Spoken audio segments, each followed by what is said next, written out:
And so even if the United States and Iran are able to find a creative solution to some of these problems, and they're able to bridge the gap, and they're able to make concessions, and it would be extraordinary, it would be something miraculous if that happened, what you always have to consider is that Israel will not allow it. And there was something funny that happened this week.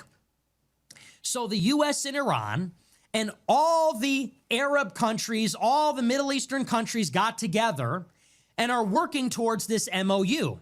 You've got Iran and the United States. You've got Pakistan and Qatar. You've got Saudi Arabia and the UAE. You've got Oman and you've got Jordan. You've got Turkey.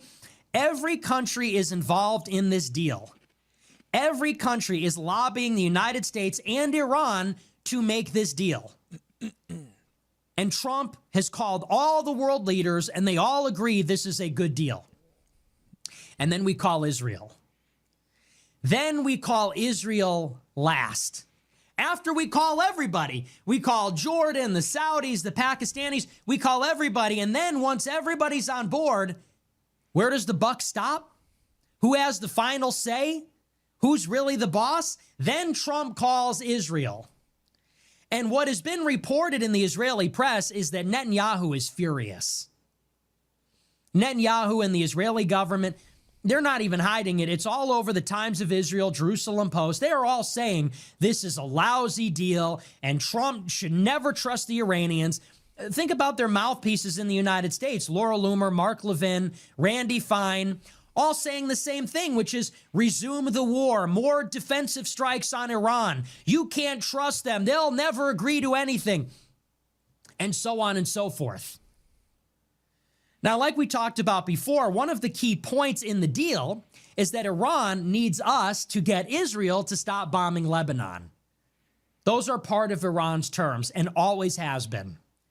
From the first ceasefire until now, Iran and even Pakistan have insisted it has to be a ceasefire on all fronts, not just in the Persian Gulf, but also in southern Lebanon.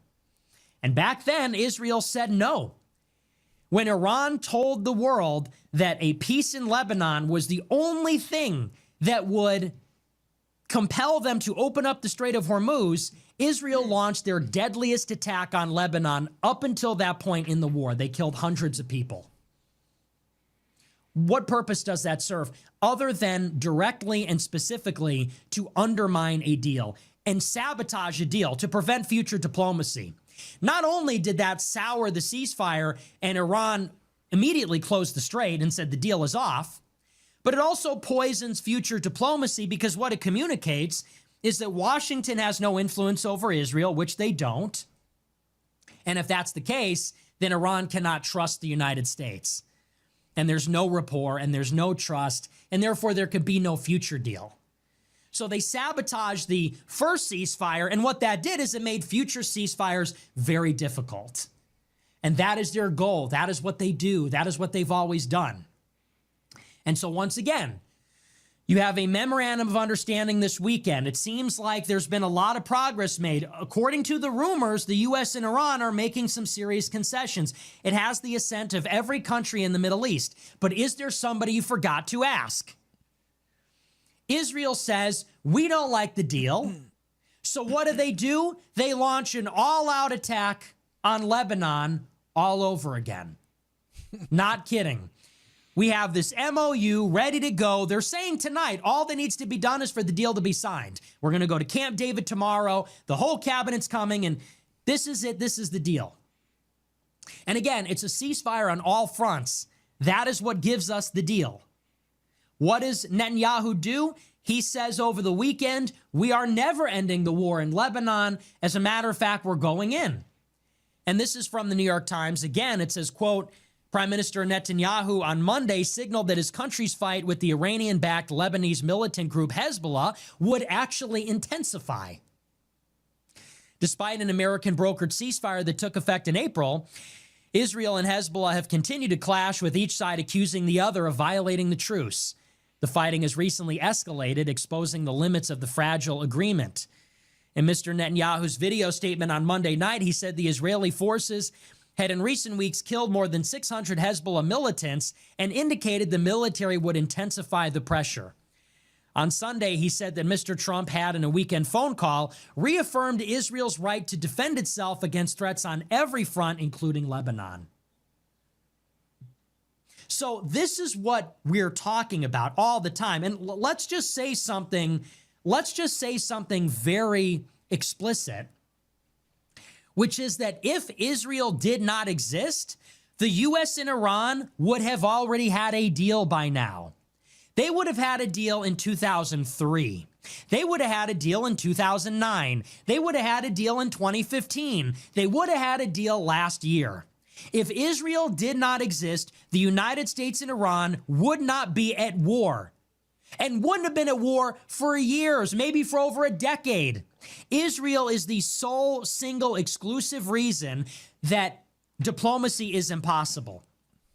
And the reason is because, as we've said before, it is Israel's interest that diplomacy does not succeed. Israel does not want peace. They do not want a deal. They do not want Iran to be a non-nuclear, prosperous state. And why is that? Because Iran is a very powerful country, because they're a very big country with a very large population, and they are a very rich country. They have 90 million people, lots of territory, lots of oil. They have a huge middle class. They have great universities, great scientists, and they have a sense of identity. The country is 90% Persian. It's not that diverse. And they have a sense of nationality, a sense of identity, which allows them to stick together.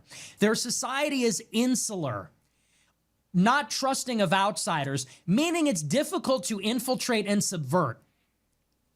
So it's not that Israel fears a nuclear Iran or an Iran armed with missiles or an Iran armed with drones or controlling the strait or anything like that. What Israel will not tolerate is a powerful country in their neighborhood that exists as a rival. They will not tolerate the existence of a rival. Why? Because there are millions of Shiite Muslims across the Middle East, in Syria, in Iraq, in Bahrain, in Saudi's eastern province, in the northwest coast of Yemen. If Iran is a stable, prosperous country, not only are they a hub of power and culture and finance and influence and military strength, but also they project power into other countries. They can influence the affairs in other states. In a word, they are a regional player. They're a regional power. This is what Israel will not tolerate.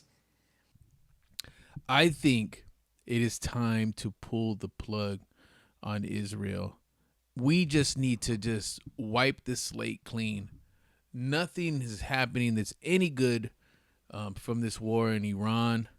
There's not a deal that they can get that's going to make anybody happy. Nobody's going to be happy with this deal. The U.S. just wants to get back to where we started. Israel wants complete domination and power, and they're actually not getting that at all. In fact, Iran is going to become a hub. They're going to be making money. They're going to be in better shape than they were before the war. They're even more powerful. So that's not good. So they're just going to want to keep going. They're not going to want to stop the war. You're going to have guys like Mark Levine and his troops rah-rahing to stay in the war and to keep fighting, to keep going while gas prices explode. We're probably going to be looking in the $10 range pretty soon if this war just keeps going on. They just need to pull the plug, get out, and cut ties with Israel completely. We don't gain anything from them. We funnel all this money into their country, their billions and billions of dollars we just throw into their country. We don't get nothing in return for this. Nothing. We just fight their wars. All these rah-rah guys like Mark Levine and Ben Shapiro and these guys that are just rah-rahing this, keep fighting, keep going. it's all about Israel and not America.